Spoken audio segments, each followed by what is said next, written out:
Hi, everybody, and welcome. My name is Jen, and I'm a career coach at Indeed with over 10 years of experience helping people advance in their careers. Today, I'm going to share some advice on one of my favorite topics, how to create an effective personal elevator pitch. This video is going to give you the knowledge that you need to pitch yourself. That is, to tell a compelling story about who you are and where you're going in under 2 minutes. This type of elevator pitch is perfect for introducing yourself at a networking event or even in an interview. Also, please stick around until the end for 3 key best practices for delivering an elevator pitch. You don't want to miss this. So, a personal elevator pitch is a concise story about your professional past and your ambitions. It should explain where you've been and where you're going. Generally 90 seconds or less, an elevator pitch markets you as a confident and intentional business partner or potential hire. During the early stages of an interview process or even a networking event, elevator pitches can be particularly helpful because employers may be looking at a high volume of potential candidates or meeting a lot of people. Speaking convincingly about what you bring to the table can help immediately signal your professional value. Now, before we move on, if you find this content helpful, let us know by giving us a like.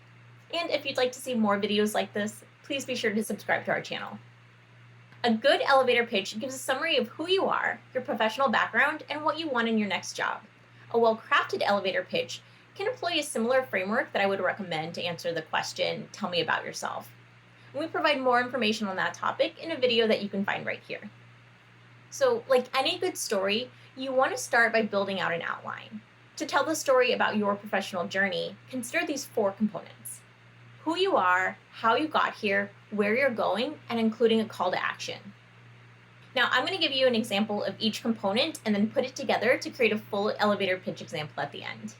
The first component of an elevator pitch is the introduction. I recommend beginning your pitch by stating who you are and what you're doing presently. If you're at a networking event, start your pitch by giving a smile and a handshake and say something like, "Hi, I'm Jenn, a career coach at Indeed. It's so nice to meet you." If you're a college student, you can include your major and your anticipated graduation date. For example, you can say, "Hi, I'm Carmen, a sophomore marketing major in the School of Business." Focus on where you are in your career right now, or most recently as it relates to the role that you're interviewing for or the one that you're interested in learning more about. If you're in an interview, it's not necessary to state your name at the beginning of your answer unless you've been asked about its pronunciation. Starting your response by saying, "My name is," can sound stiff and rehearsed in that setting, so you want to try to avoid that. Once you've introduced yourself, provide a high-level view of what you've been doing recently by sharing your responsibilities, professional interests, and any relevant projects you've worked on. The goal is to try to make a connection between what you have been doing and what you're interested in. If you're transitioning into a new role or industry, this is a great time to mention any certifications you've completed, classes you've taken, or personal projects that you've worked on. So in this case, consider sharing your most relevant experience before mentioning your most recent role if it's not entirely relevant. You want to highlight the transferable skills you've acquired that apply specifically to the role. So in an interview, take the opportunity to highlight a key accomplishment in this section and use the preferred experience or the skills that are highlighted in the job description to determine which accomplishments you talk about. So here's a sample statement for a networking event. "Hi, I'm Sharon. It's so nice to meet you. I'm an email marketing associate at Company C, and I'm interested in learning new ways to engage with my audience. Over the last 6 months, I've created user-centric campaigns that keep our customers engaged and coming back to our website." Now that you've shared who you are, it's time to move on to the next component: what led you here? Now, this can include giving a brief summary of any relevant previous roles, projects, or education if you're a current student or recent graduate. Include your motivation for entering this field or attending this event. If you're in an interview, refrain from just reciting a timeline of the events that led you to where you are. To make the most impact, focus on your professional ambitions instead. For example, if you're a nurse, talk about what motivated you to work in direct patient care. If you've changed careers along the way, or if you're trying to change careers now, speak to what motivated you to make that shift and tie a thread to this new career path. For recent graduates, you may consider talking about which classes motivated you to explore this particular career. This is really where employers like to hear a story about how and why you got to where you are right now. So here's a sample past statement. "When I was younger, I had a close family member who was seriously ill, and her nurses were instrumental in her treatment and recovery." When I visited her in the hospital, I saw firsthand that a nurse provided more than medical care. They provided companionship and support as well. Since then, I've always wanted to provide that same level of care and support to other families in need. After sharing your motivations, it's time to focus on the future. What are you looking for next? When discussing where you want to go in your career, start with the why. Try to answer questions like, why do you want this role? Why are you at this event? And why are you interested in this industry or company? If you're at a networking event, your goal could be to learn more about the industry or to make more professional connections. If you're in an interview, this is where you would want to talk about how your goals align with those of the company. This is a good opportunity to explain the value that you bring, why you're a good fit for the role, or generally what your audience has to gain from your interaction. This is where you share what you have to offer in your elevator pitch. So here's an example future focus statement. Right now, I'm seeking more leadership opportunities. After managing several successful projects in my current role, I discovered a passion for leadership and mentorship. I'm looking for an opportunity that allows me to use my industry knowledge and also challenges me to develop new leadership skills. After reading your job description, it sounds like this could be a good fit. So you've just spent the last 30 to 60 seconds taking the listener on a professional journey. Now what? A critical component of an elevator pitch is the call to action. Finish strong by asking for or stating what you want to happen next. In general, it's beneficial to keep the conversation going.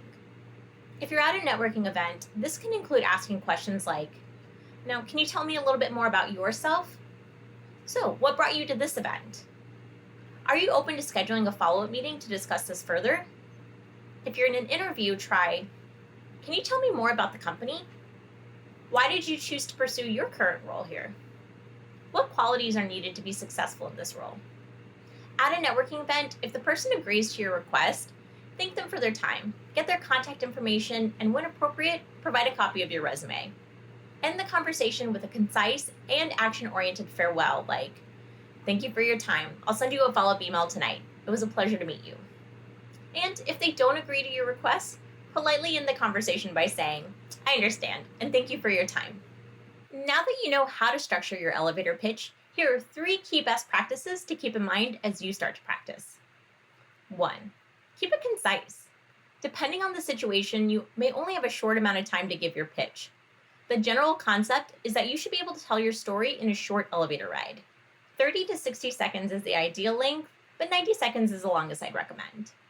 Now, while you may not find yourself giving this pitch in an actual elevator, you will often find that you only have a short amount of time to introduce yourself at a networking event. Now, if you're in an interview, you'll generally have more time with someone, so you can expect to tell your story in about 2 minutes. It's beneficial to have a few versions of your elevator pitch that you can use depending on the amount of time that the situation allows. 2. Keep it relevant. It's a good idea to have one general pitch that you can use at any moment, but it's also wise to tailor your pitch whenever you can. When you recall experiences, projects, and passions that interest you, make sure that they're relevant to the situation. If you're in an interview, it's smart to focus on highlighting the past roles, projects, and education that's directly related to the role that you're specifically interviewing for. At a networking event, you might choose to focus on sharing interests related to the field in general. So for example, at a networking event for an industry you're interested in transitioning into, mention that you're looking to learn how others have made similar career switches. Or, for example, if you're approaching a startup company at a career fair, include in your pitch why you're especially excited about working at a startup. 3. Keep it natural.